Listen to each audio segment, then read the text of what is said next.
Ave María Purísima, sin pecado concebida. Capítulo 135. Charla con un escriba. Escrito el 6 de septiembre de 1945.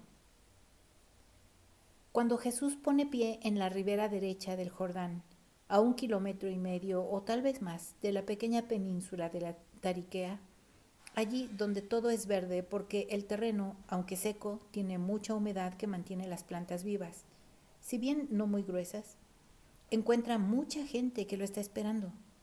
Le vienen al encuentro sus primos con Simón Celote. Maestro, las barcas nos denunciaron. Tal vez Manaén fue también una señal. Maestro, se excusa Manaén, partí de noche para que nadie me viese y con nadie hablé, créemelo. Me preguntaron de dónde estabas y siempre respondí, ya partió. Me imagino que la culpa la tiene un pescador que dijo que te había dado su barca. Ese imbécil de mi cuñado, grita Pedro. Y se lo dije que no hablase, le dije que íbamos a Betsaida y le dije que si hablaba le arrancaba la barba. Lo voy a hacer. Oh, que si se la arranco. ¿Y ahora? Adiós paz, adiós aislamiento y adiós descanso. Bien, bien, Simón. Nosotros ya tuvimos nuestros días de paz. Además, parte del objeto que me proponía lo obtuve. Adoctrinaros, consolaros y tranquilizaros para impedir ofensas y choques entre vosotros y los fariseos de Cafarnaún. Ahora vamos a donde están esas personas que nos aguardan. Vamos a premiar su fe y su amor.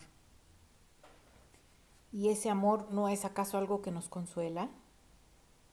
No sufrimos por lo que es el odio. Y aquí hay amor, y por lo tanto hay gozo, dice Jesús. Pedro se calma como un viento que se apacigua en un instante. Jesús va hacia el grupo de enfermos que lo esperan con el deseo clavado en su rostro. Cura uno por uno con amor, con mansedumbre, aún con el hijo de un escriba que le presenta a su hijito enfermo. Y el escriba dice, ¿lo ves? Huyes, pero es inútil hacerlo. Odio y amor son sagaces en encontrar. Aquí te encontró el amor, como se dice en el cántico. Para muchos eres ya el esposo del cántico, del cantar de los cantares. Se acerca uno a ti como a la Sulamite y va a donde está el esposo, desafiando las guardias de ronda y las cuadrigas de Aminadab. ¿Por qué dices esto? ¿Por qué? Pregunta Jesús. Porque es verdad. Venir es peligro, pues eres odiado. ¿No sabes que Roma te espía y que el templo te aborrece? ¿Por qué me tientas? Pones trampas en tus palabras para transmitir al templo y a Roma mis respuestas. No te curé tu hijo con trampas. El escriba, al oír el suave reproche, baja la cabeza avergonzado y confiesa, veo que realmente lees en los corazones de los hombres. Perdóname. Veo que realmente eres santo. Perdóname. Vine trayendo de mí el fermento que otros me pusieron. Sí, y que encontró un lugar adaptado. Sí, es verdad, así es la verdad. Pero ahora regreso sin ese fermento, esto es, regreso con un fermento nuevo. Lo sé, y no te guardo rencor. Muchos se encuentran en culpa por propia voluntad, otros por voluntad ajena. Diversa será la medida con que el Dios justo los juzgará. Tú, escriba, trata de ser justo y de no corromperte en lo futuro como lo fuiste antes, cuando el mundo te haga presión. Mira la gracia viviente que es tu Hijo, que fue salvado de la muerte, y sé agradecido para con Dios. Y para contigo, para con Dios, repite Jesús. A Él se dé toda gloria y alabanza.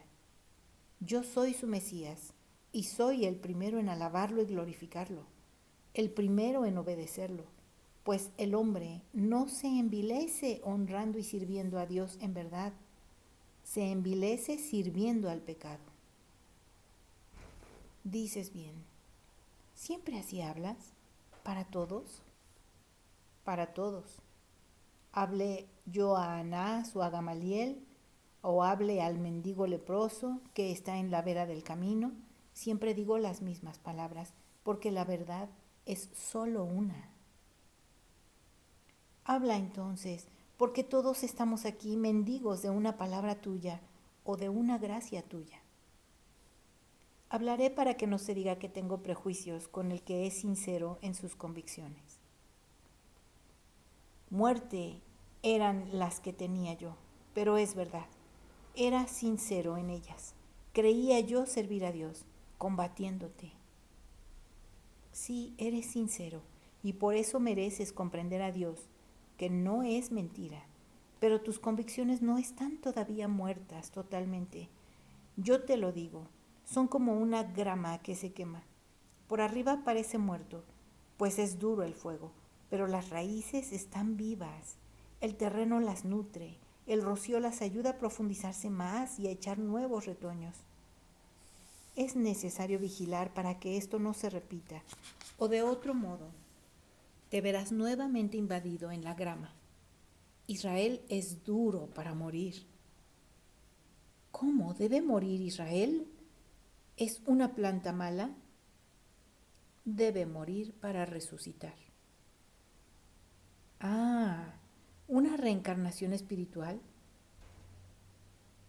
A una evolución espiritual, dice Jesús. No hay reencarnaciones de ninguna clase. Pues es que hay quienes creen en esto, pero están en un error. El helenismo nos ha traído también estas creencias y los doctos se alimentan de ellas y se glorían como de un alimento delicadísimo. Pero es una contradicción absurda en que se incurren los que lanzan el anatema por la inobservancia de unos de los 613 preceptos menores.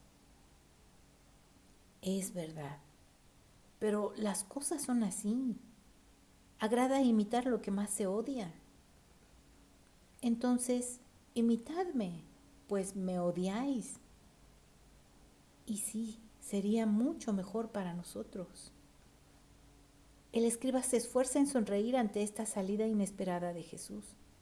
La gente está escuchando con la boca abierta y los que están más lejos se hacen repetir las palabras de los dos personajes. Pero tú, en confianza, ¿qué crees que sea la reencarnación? Es un error, ya te lo he dicho. Pero es que hay quienes sostienen que los vivos nacen de los muertos y los muertos de los vivos porque lo que existe no se destruye. Mira, lo que es eterno no se destruye en realidad. Pero dime, según tú, el Creador, ¿conoce límites? No, maestro, ni por piensos. Dijiste bien. Pues entonces, imaginarse que va a permitir que un espíritu se reencarne porque no pueda haber otros espíritus más. No, no se debería pensar en esto. Y con todo hay quien piensa en eso. Sí, y lo que es peor, así se piensa en Israel. El pensamiento de la inmortalidad del alma, que ya en sí es grande en un pagano, aun cuando se ve envuelto en una apreciación injusta de cómo pueda darse, debería ser perfecto en un israelita. Pero por el contrario, se convierte en quien lo admite dentro del marco de una tesis pagana, en un pensamiento corrompido, envilecido y culpable, y pierde su gloria ese pensamiento que debería ser digno de admiración porque rozó la verdad y porque habla claro de una naturaleza compuesta del hombre.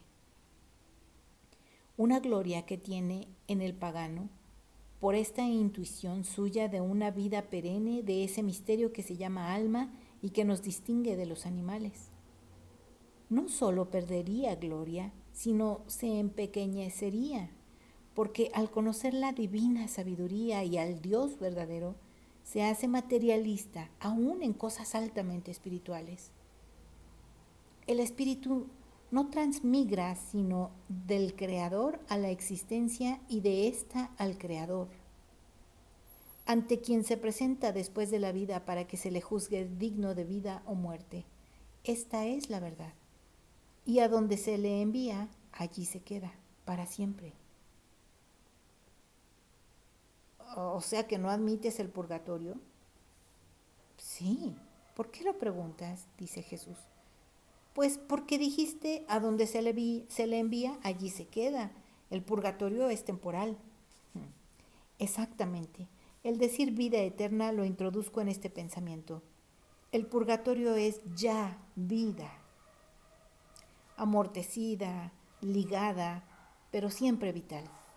Después de la estadía temporal en el purgatorio, el espíritu conquista la vida perfecta, la alcanza ya sin límites ni ligaduras. Dos cosas quedarán: el cielo, el abismo, el cielo y el abismo, el paraíso, el infierno.